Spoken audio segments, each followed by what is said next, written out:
ইউসুফ ও জুলেখার জীবনী ২০তম পর্বে আপনাদের সবাইকে স্বাগতম ও মোবারকবাদ জানিয়ে আজকের এই পর্বটি শুরু করছি। আজকের পর্বে আমরা জানব জুলেখার দুরবস্থা ও ইউসুফ আলাইহিসসালামের সাথে তার বিবাহ, হজরত ইউসুফ আলাইহিসসালামের বাদশাহী লাভ। একদিকে হজরত ইউসুফ আলাইহিসসালামের সৌভাগ্য শশীক্রমেই উজ্জ্বল হতে উজ্জ্বলতর হয়ে উঠছিল, অন্যদিকে বিবি জুলেখার মতো ভুবন মোহিনী রূপসী নারীর দুর্ভাগ্যর আধার রাশি গাঢ় হতে গাঢ়তার অন্ধকার হতে লাগল। হজরত ইউসুফ আলাইহিসসালাম যখন কারাগার হতে বের হয়ে এসেছেন, জুলেখা নিজের অপরাধের কথা স্বীকার করলেন। আজিজ মিশর লোকলজ্জায় ও মনের দুঃখে রোগাক্রান্ত হয়ে অকালে মৃত্যুর কোলে ঢলে পড়লেন। তখন জুলেখা স্বাধীনতা লাভ করলেন। দীর্ঘদিন পরে আবার হজরত ইউসুফ আলাইহিসসালামকে দেখে তার হৃদয়ের প্রেমাগ্নি পুনরূপ প্রজ্বলিত হয়ে উঠল। কিন্তু হজরত ইউসুফ আলাইহিসসালাম তখন রাজকীয় উচ্চ মর্যাদা ও তদুপযোগী দায়িত্বের চাপে এমন ব্যস্ত যে তার সাথে জুলেখা সাক্ষাৎ লাভ বা কথা বলার সামান্য সুযোগও হয় না। তখন জুলেখার কাছে দুনিয়া অসার বলে মনে হলো। বঞ্চনা ও হতাশার আঘাতে তার হৃদয় ও মন চূর্ণ হয়ে গেল। জুলেখা তখন ঘর ত্যাগ করে পাগলিনী বেশে পথে পথে ঘুরতে লাগলেন।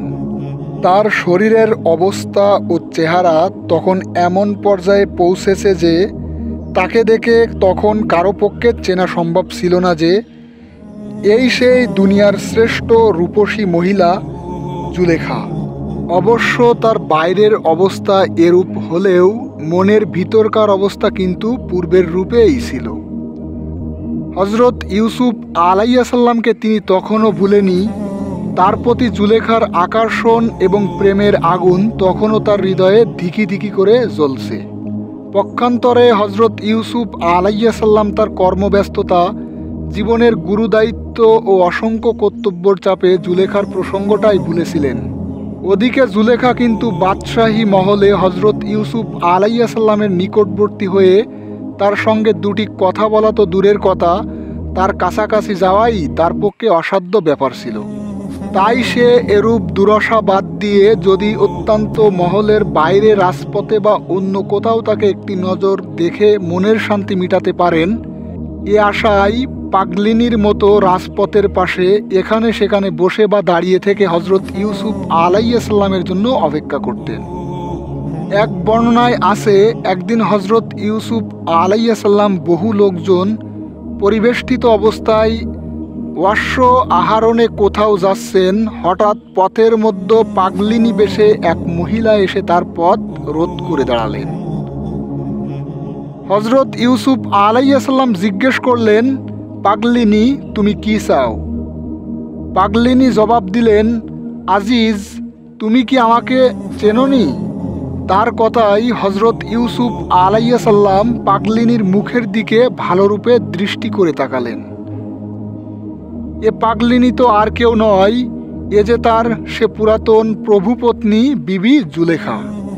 তিনি জুলেখাকে দেখে যেমন বিস্মিত হলেন, তেমনি তার দুঃখও হলো খুব। দেখা গেল জুলেখার পরিধানে শতছিন্ন মলিন কাপড়, মাথায় ঘন কৃষ্ণ দীর্ঘ চুলগুলো জট পাকিয়েছে। শরীরে রক্ত মাংসের লেশমাত্র নেই, শুধু হাড় কখানা শুভ্র চামড়া দ্বারা আবৃত রয়েছে।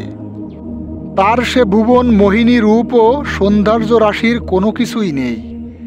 তাকে দেখে এমন একটি বৃদ্ধা বয়স্ক পাগলিনী ছাড়া আর কিছুই মনে করা যায় না।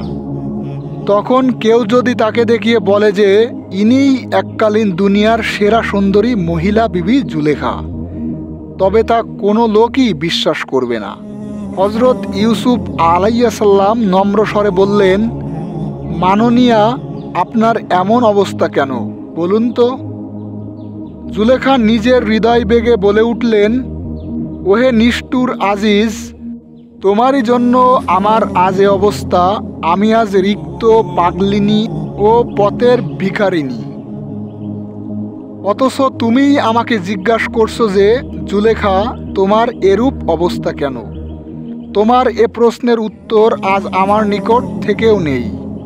কি বলবো আমি আজ তোমাকে? জুলেখার কথায় হজরত ইউসুফ আলাইহিসসালামের নেত্রদ্বয় ক্রমেই ভারী হয়ে আসছিল। তিনি সেদিন যথায় যে উদ্দেশ্যে রওনা হয়েছিলেন, সেখানে সে উদ্দেশ্যে যাত্রা স্থগিত রাখলেন। তার সঙ্গীয় লোকজন বিদায় করে দিয়েই তিনি অশ্ব হতে অবতরণ করলেন ও জুলেখাকে সাথে নিয়ে পদব্রজেই নিজের বাসভবনে আসেন।